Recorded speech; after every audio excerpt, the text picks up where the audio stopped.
निमेश त्या साईडला भरूच आहे आणि इकडं मुंबई या साईडला आपल्याला मुंबईला जावं लागतं.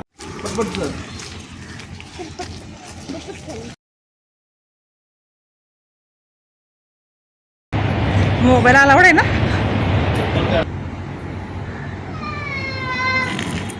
आपल्या देवाचं मंदिर आहे विचारते.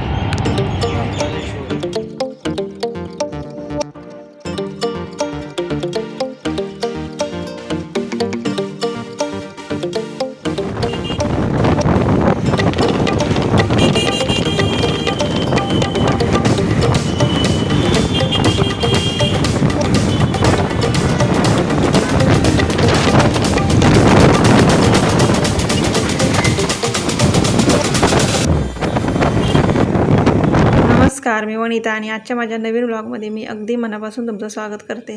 तर आज बुधवार होता आणि आज आमच्या यांना ऑफ होता, तर मग बाहेर जायचं आम्ही ठरवलं होतं.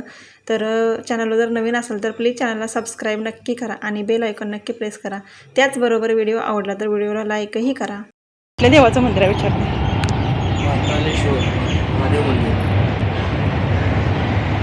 मोबाईल अलाउड आहे ना?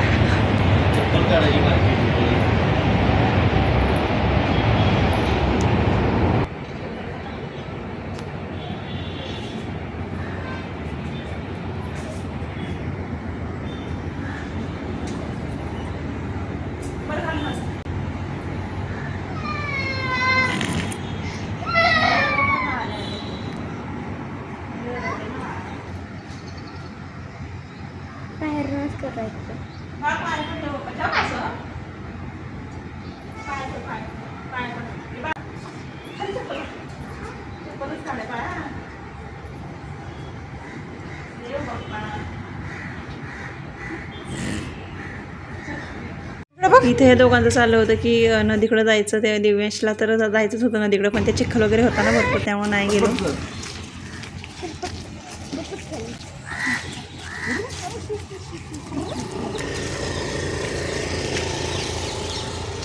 तिकडून जायचं का?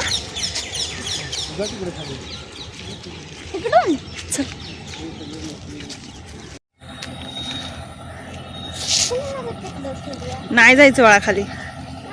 हां, ही भरूचमधली आहे ना नर्मदा नदी आहे आणि हिचं पात्र खूप मोठं आहे. तर इथं आम्ही आलो होतो असंच म्हणजे फिरायला, तर कारण पाऊस थोडा कमी होता, पण निघायच्या वेळेस पाऊस जरा चालू झाला. आणि हा ब्रिज आहे तो मुंबईला जाणारी ट्रेन इथूनच जाते. ही मुंबईला जाणार आहे का? मुंबईवरून आलेली म्हणजे मुंबई साईडला जाणार आहे की? म्हणजे तेच रूट आहे ना, असं जाणार असं आणि येणार असं इकडं भरूचला. ही भरूचला चालले.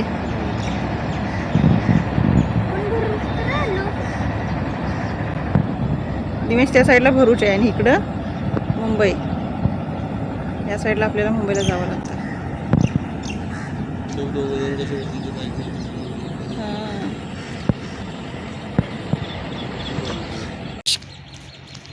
दिव्या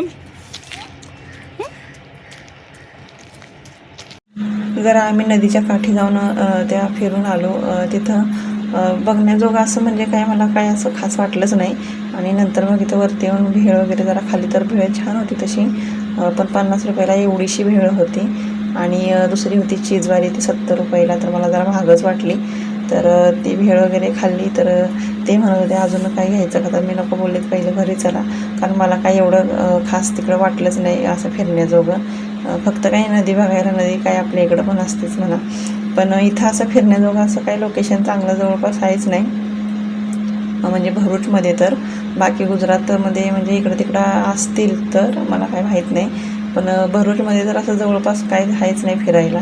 हे इथं मला दाखवत होते स्टेशन, भरूचचं रेल्वे स्टेशन होते. इथं आम्ही मुंबईला यायचं म्हणलं की स्टेशनला इथंच बसायला येतो. तर ते मला दाखवत होते इथंच आपण समोरच प्लॅटफॉर्म आहे 4-5 नंबर, तिथं बसायला येतो आपण. तर ते मला म्हणजे काही समजलंच नाही, कारण कसं कुठनं फिरून आलो काही कळलंच नाही. आणि म्हणजे भरूचचं स्टेशन आमच्या तिथं मला वाटतं 10 मिनिटाच्या अंतरावरच आहे, पण इकडं या साईडला आम्ही आलो तर किती आम्हाला फिरून यावं लागलं. म्हणजे ते जवळ वाटत होतं स्टेशन, पण इकडून आम्हाला उलटं हायवेवरनं वरती ब्रिजवरून चढून जावं लागलं होतं. तर तिथून घरी आलो आणि यांनी हे म्हणजे ह्याच्या अगोदरच मटण आणून ठेवलं होतं, चिकन होतं. तर जायचं काय एवढं फिक्स नव्हतं, तर त्याने आधीच आणून ठेवलं होतं. तर मग घरी येऊन मग ते सगळं करायचं होतं. आणि इथं आम्ही आल्यापासून खरं तर बाहेर असं म्हणजे गेलोच नाही कुठं फिरायला, कारण म्हणजे आहे फिरायचं तसं सुरतला हे जावं लागेल तसं आहे, सुरतला आहे फिरण्याजोगं, पण काही नाही जाणं झालं, कारण म्हणजे सुट्ट्यांचा ह्याचा प्रॉब्लेम होतो. त्यामुळं काही आम्ही म्हणजे जायचं प्लॅनिंग हे करत पण नाही तसं, आणि त्यामुळं मग राहून जातात. तसं आपल्या महाराष्ट्रामध्ये कसं होतं, कितीतरी ठिकाणं अशी फिरण्याजोगी आहेत आणि बाहेरनं लोक खरं आपल्या महाराष्ट्रामध्ये फिरायला येतात खरं. तर म्हणजे तसं लयच भारी आहे महाराष्ट्रामध्ये. आणि की आम्ही तर मग अशाच विषय आमचा चालला होता की गाडीवर येत होता की, तर इथं मला चिकन ते बनवायचं होतं. चिकन म्हणजे गावठी कोंबडीचं त्यांनी आणलं होतं. अशी गावठी कोंबडी म्हणतात, पण असं मला वाटत नाही ती गावठी कोंबडी, कारण ते चिकनगतच राहतं. आणि इथं ते आणायचं म्हटलं तरी ते पण चोरी चुप्पी आणल्यागत आणावं लागतं. आणि आता श्रावण महिना तर चालू होणार आहे, मग आता बघू म्हणजे काय पाळायचं होते का नाही, तर पाळायचं म्हणतोयच आम्ही. तर काय होतं इथं आणायचं म्हणलं ना, तर मग ते भरपूर म्हणजे लांब आहे तसं आणायला जायचं. आणि दुकान जास्त आहेच नाही, काही 1-2 काहीतरी दुकान आहेत वाटतं. आणि मच्छी वगैरे आहे, पण ती पण लांबच आहे आणायची म्हटलं तर.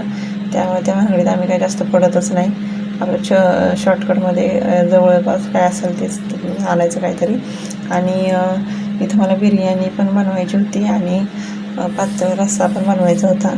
तर आल्यावर आम्ही मला वाटतं 7 वाजता आलो असेल, 6:30च्या दरम्यान किंवा 7च्या दरम्यान आलो. त्याच्यानंतर मग सगळं झाडू वगैरे मारून देवपूजा केली आणि बारक्याला खायला वगैरे दिलं आणि मग इथं बनवायला घेतलं. त्यामुळं लेटच झालं खरं. 8ला सुरुवात मला करावी लागली जेवण बनवायला, आणि जेवण व्हायला तरी 9:15 झाली. आणि मग त्यात आणि रूम मालक आले होते भाडं न्यायला. म्हणजे त्यांनी सकाळी कॉल केला होता की भाडं सेंड करतो म्हणून. तर ते बोलले की नाही आम्ही घरीच येतो मी घ्यायला. तर मग त्यांनी म्हणजे ऑनलाईनच केलं, पण ते मग घरी आले आणि त्यांनी पेमेंट वगैरे केलं. आणि मग त्याच्यानंतर 9:30च्या दरम्यान आम्ही मग सगळं आवरलं की मग जेवायला वगैरे बसलो. तर इथं मी आज म्हणजे जास्त मसाला वगैरे काही जास्त करतच नाही, पातळच लागतं आमच्या म्हणजे घरातल्यांना कालवण. आणि त्यामुळं मग मसाला वगैरे जास्त घट्ट असं कालवण आवडतच नाही. मग थोडक्यात थोडाच मसाला आम्ही टाकतो कालवणात. आणि इथं जेवण वगैरे सगळं झालं होतं आमचं. बिर्याणी केली होती आणि पातळ रस्सा केला होता. आणि सगळं मग जेवण वगैरे झालं आमचं. 9:30 वाजले आम्हाला जेवायला. मग तिथून पुढं त्याला खायला दिलं छोट्याला. भांडी वगैरे आवरली सगळी, किचन वगैरे पुसून घेतलं. मी पुसूनच घेते खरं संध्याकाळी, किचन धुवत वगैरे काय बसत नाही. आणि सकाळीच धुवत असते, कारण संध्याकाळी धुवायचं म्हणजे की कंटाळा खरंच येतो. पण साफ तर करून ठेवावंच लागतं किचन पण. तर इथंच मी आजचा माझा ब्लॉग थांबवते. भेटूयात पुढच्या ब्लॉगमध्ये. धन्यवाद, बाय बाय. आणि त्याआधी जर चॅनलला सबस्क्राईब नसेल केलं तर चॅनलला सबस्क्राईब नक्की करून घ्या.